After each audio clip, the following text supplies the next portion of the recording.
Today we're going to do a quick review for Rich Dad Poor Dad. Now this is a classic. It's been around since the 90s, and it's actually the book that I've given away more than any other book. And it's not because it's my favorite book. I don't even think it's the best book on personal finance or real estate, but there are a few reasons why I think everyone should read this book, and so I'll get into those. First, it's written by Robert Kiyosaki, and it's written kind of about his own experiences, but he kind of fictionalizes those too.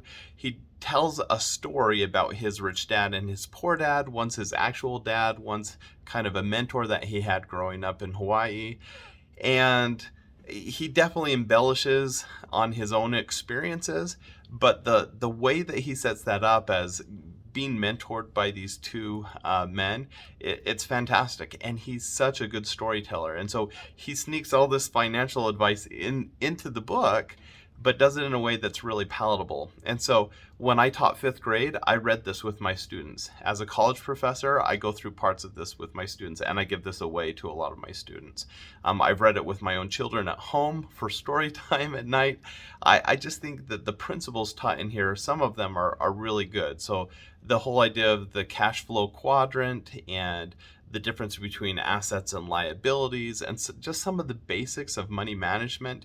He also emphasizes kind of the value of having the right kind of assets like real estate, and I think there's some really good things there. Now, this was the first of many, many books, and so if you see these purple books anywhere, there's Rich Dad and lots of different kind of sequels, and they all basically say the same thing as this book, and so this is the one you get.